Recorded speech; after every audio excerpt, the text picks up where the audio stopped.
Hi guys, welcome back to my channel. My name is Amanda. If this is your first time here, and today I'm doing a much more chill video. I'm just gonna rant because I just realized, and I'm gonna be doing a get ready with me as I do it because, you know, makeup content, it's what I have to do now, what I want to do.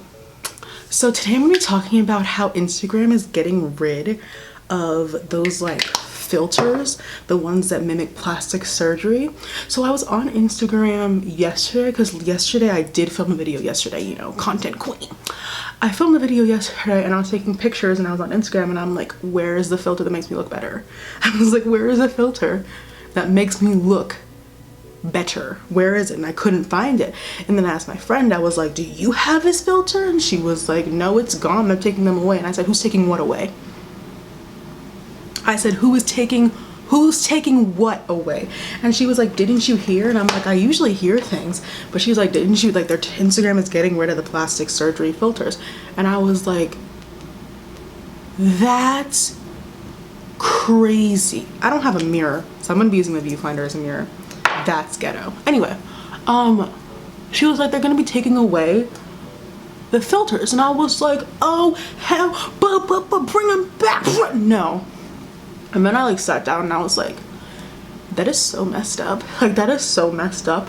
But I was like genuinely upset.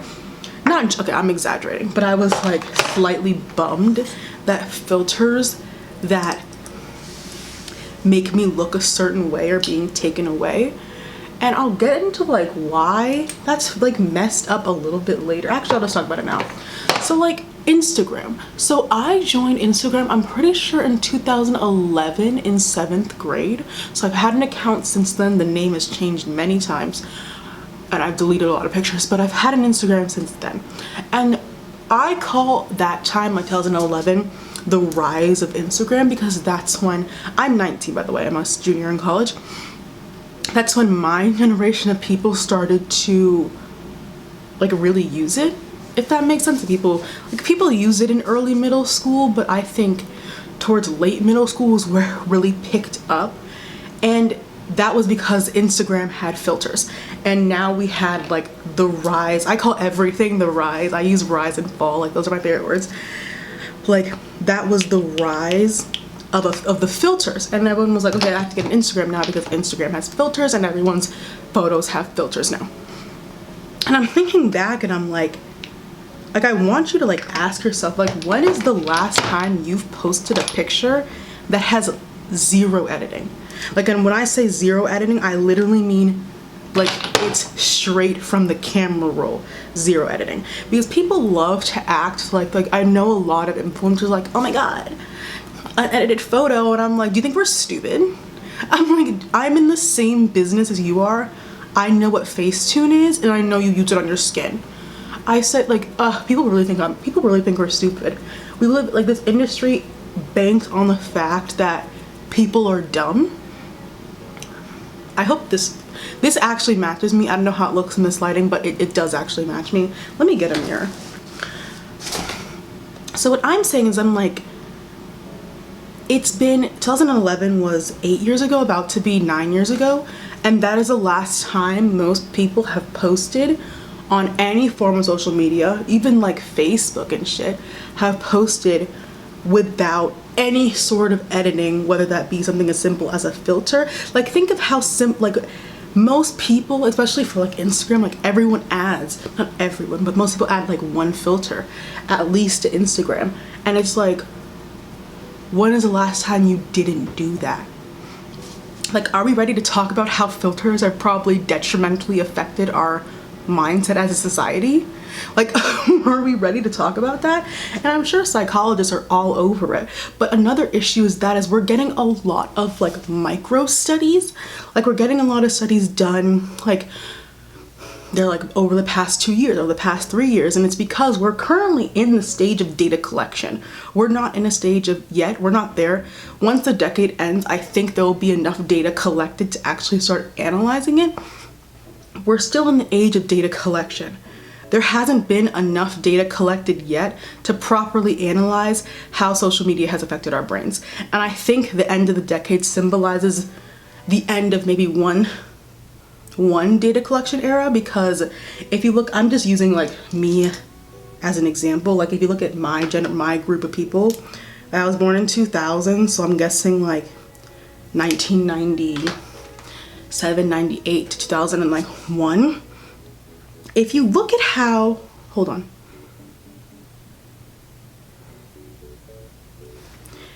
If there hasn't been enough evidence, not evidence, but like data collected from people our age yet until now, that has been able to show truly how social media and how filters and all that stuff has truly influenced us.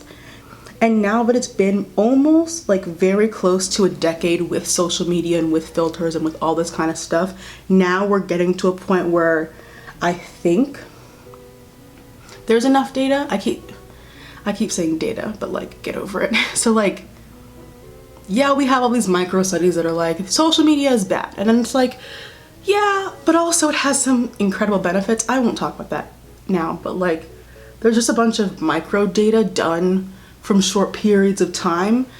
And that can only tell you so much. Like something from 2016 might not even apply now. A study done in 2016 might not even apply now because social media is completely different than it was in 2016. How we capture images is completely different than it was in 2016. Like how you edit photos. Did you know what Facetune was in 2015? Like, did you know what that was? And since I did a perfect segue, look at me, Miss Public Speaker. Facetune is a drug.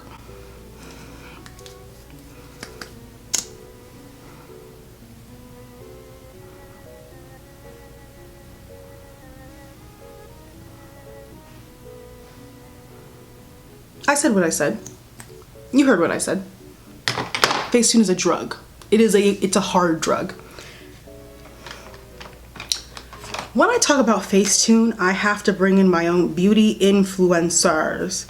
I think like lifestyle influencers and beauty influencers are the biggest culprits of Facetune addicts.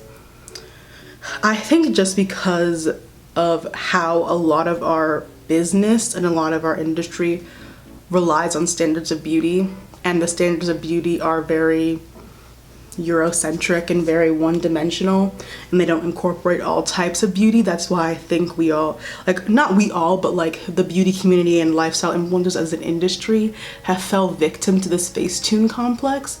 Not even the right word to use, just fell victim to this Facetune narrative and feeling like we cannot post pictures without Facetune. And it's like, do what you want. I Facetune my pictures. What? In this day and age, expect me to not Facetune my pictures? Absolutely not. I'm going to.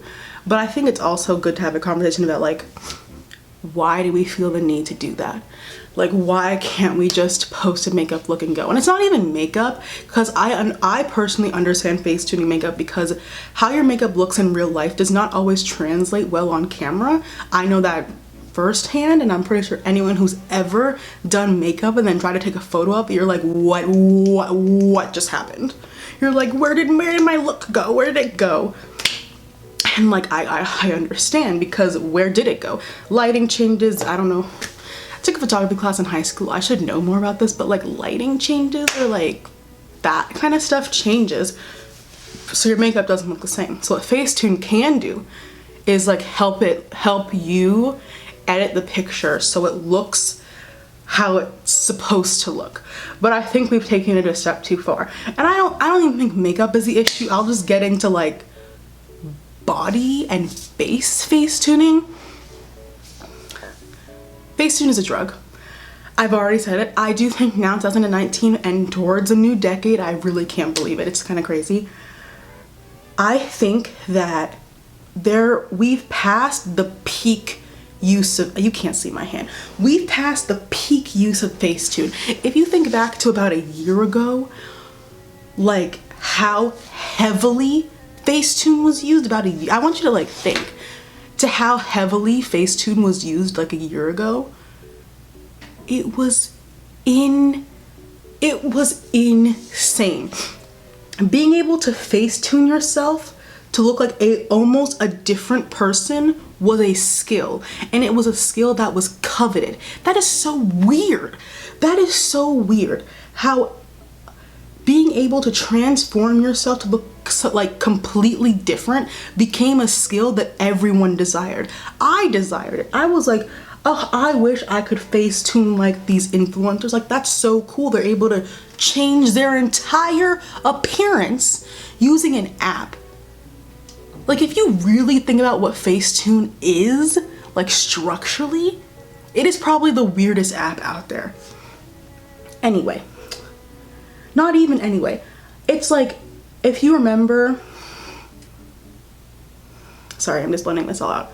I'll have all the products listed down below, so don't freak out. Even though I don't think people necessarily care. I don't know. I need to stop self-doubt. Anyway, if you care, which people do, they do, the products are listed down below. Like, if you remember a couple, was it last year? The Stunt Queen, Nikita Dragon, and Mr. Messy, James Charles, did a video together, and it was like a Facetune challenge, and it was like they had to Facetune themselves, and it was like it was like a competition. Like, objectively, that's weird. Objectively, go so good at being able to change everything about yourself, like, that's weird. Like, objectively, like, am I alone in that? I also do think people are like, well, you could say the same thing about makeup, and I'm just like, suck my dick. You could not. Go away from me. Because makeup can be washed off. And I would not argue that makeup causes body and face dysmorphia. I would not argue that makeup causes dysmorphia, which is what I can get into next. Because when you Facetune for so long, or not so long, but just like so heavily, not every case, please, I'm not generalizing every case of Facetuning, but when some people, you could even scroll back on Instagram and you'd be able to see examples of this. Go to go to an influencer maybe who's gotten plastic surgery. Some people have decided that to get plastic surgery to look more like their Facetune selves. And let me be clear, I'm a plastic surgery advocate. I'm all for it. If you have the money and you have the means to get plastic surgery and you want to, and it's coming from a place of like, I just want to change this about myself, no one's forcing you to, I'm literally the biggest person to tell you to go do it. But I do think that Facetune did help lead the charge and like the uprise of plastic surgery in the Instagram lifestyle, as that made sense. It's even led people to lie about getting plastic surgery. Like, do you think we're dumb? I just had this, who did I just have the conversation with? I think my friend. And I was like, people get BBLs and think we don't know that they get BBLs. We live in a society now, it's not a shameful thing to get. I mean, it still is to some degree, absolutely, but it's not as big of a shame to tell Instagram like, hey, I got a BBL. You can vlog the entire experience and probably get money off the total price. Like, you can make money off getting a BBL. And people are like, I just went to the gym, and I'm like, so where's the muscle definition? Where's the toning? Where's the shape? Oh, I just got it by eating a lot. Where's the jiggle? Where's the bounce? Where's the junk in the trunk? Where is it? Because I don't see it. All I see is a perfectly round, apple, almost bun bread-like butt. Explain that to me. You can't. You can't. I can't get mad in this video, but like, you can't. And it leaves the option, that's not a sentence. I'm really sorry. It at least starts a conversation of like, can we exist just as ourselves? Like, are we allowed to, especially if you're not someone who fits into this Eurocentric, complete, like, one-dimensional form of beauty, are we allowed to just exist as ourselves? Like, am I allowed to just sit here? No, I mean, I have makeup on now, but like, no makeup on and just talk. Am I allowed to exist like that, and will I be rewarded for just existing like that?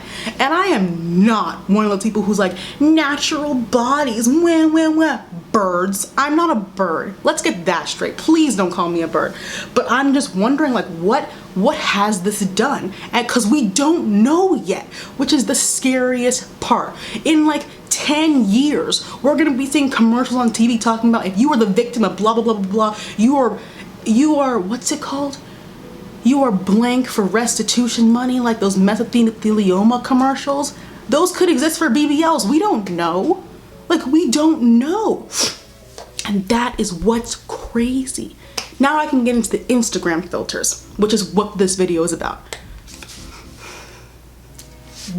I want you to think, walk with me here, how dangerous it is that seeing what you looked like with plastic surgery was that accessible. With a certain type, with like certain fillers that I'll get into, but who had those fillers first? How accessible. All you had to do to see what you look like with plastic surgery was go on Instagram. You didn't need to go to a consultation at a doctor's office. You didn't need to speak to a medical professional. All you had to do is go on Instagram. And now you know what you look like with this plastic surgery that everyone has been getting for the past, I would say, like 3 years, 4 years.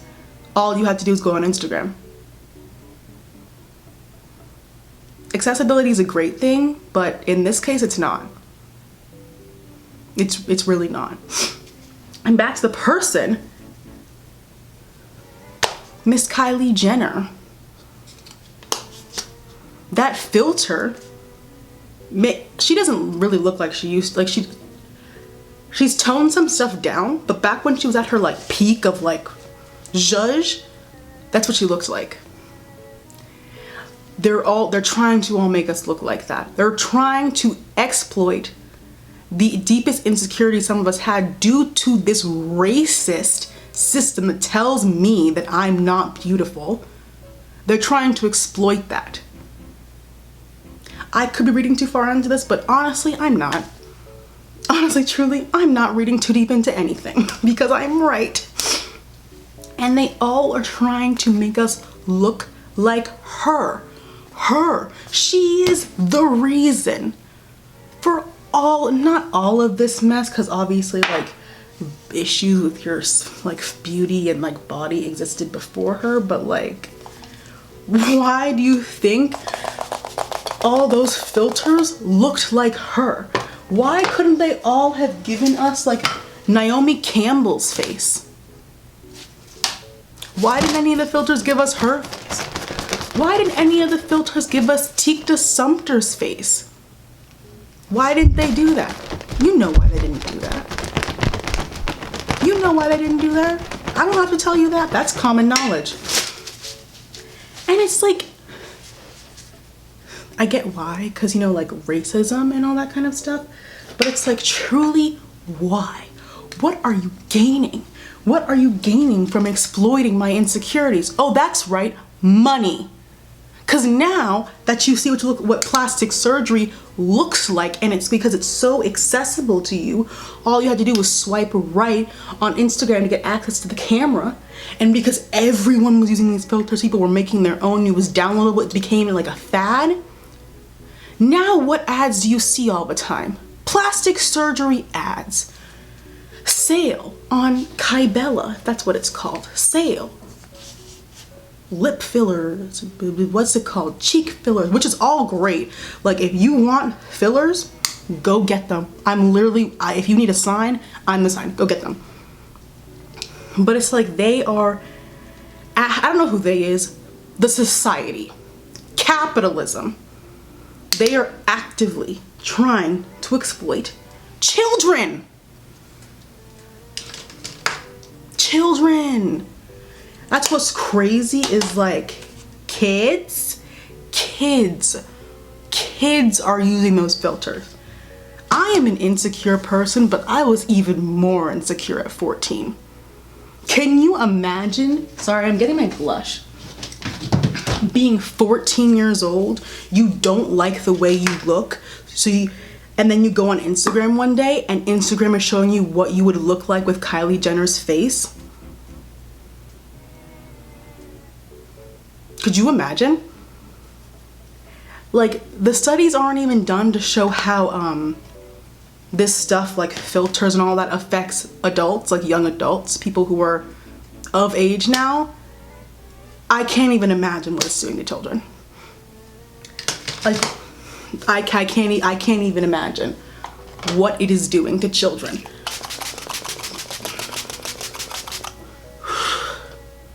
Can you imagine if it's causing this much damage to adults? What could it possibly be doing to children? So like Instagram is taking them away or whatever. And like, great, but Instagram also needs to understand its complacency in a bunch of like body and face issues that people have been developing. Instagram has probably been a very lead cause of that, especially when it pushes these girls who are taking certain black features, putting it on themselves, and now it sells. Instagram was the main perpetrator of that. Instagram did that. So now they're trying to rebrand and be like, no, I'm sorry, I didn't mean it, by doing this. And I'm like, well, this is good, but also you're the reason that most, like you're the reason we're like this. You, Instagram, you yourself are the reason that people are like this. You're pushing the same girl who's taken black features and put it on her white or spicy white self, and you're now pushing her to all our to all our explore pages and discover pages. For why? Oh, racism. It's just so yeah, I am glad that taking on the filters, I am like, of course, like I looked good with them, but probably in the long run, who knows what kind of damage those filters could have done. I'm sure people who like, oh, using my new favorite gloss, the Fussy Gloss by Fenty Beauty. I am a changed woman. This gloss is so good. I used to be a Fenty Glow whore, but nah, Fussy is my jam. Hold on. I had to wipe off my foundation on a random piece of paper. Sorry. What was I gonna say? I don't know what I was just saying. Sorry. I don't remember what I was just saying. But yeah, so it's good that they're taking down these filters, but it's like, is it too little too late? Is the existence of apps like Facetune, I don't know any other app, Facetune and Facetune 2, like is the damage irreversible at this point? Based on what these apps have been doing since kind of 2011. Is it too late? I don't know. I'm not a social psychologist, like I don't know. But it's like, you never think about it until someone forces you to, and it's really ironic that they're the ones being like, yeah, we're taking this away because like it's causing self-esteem issues, and it's like, you as a company, as an app, and what you're pushing is causing self-esteem issues as well. But I digress. So yeah, my face is done, so I guess that's the end of my video. Let me know what you guys think. I'm wondering if I'm just like, tell me what you guys think. Like, do you think taking away the filters is gonna do any good, or do you think it's too late? Like, do you think like the damage is done, like whatever, or do you think that like it's a good thing, it'll evoke change or whatever? I don't know. Let me know what y'all think in the comments down below. And yeah, that's the end of my videos and my rant. I'll leave everything I used on my face in the comments down, not the comment, in the description box. And thank you guys so much for watching my video. Wow, people watch me. That's crazy. Thank you guys so much for watching my video, and I'll see you guys in my next one. Bye bye.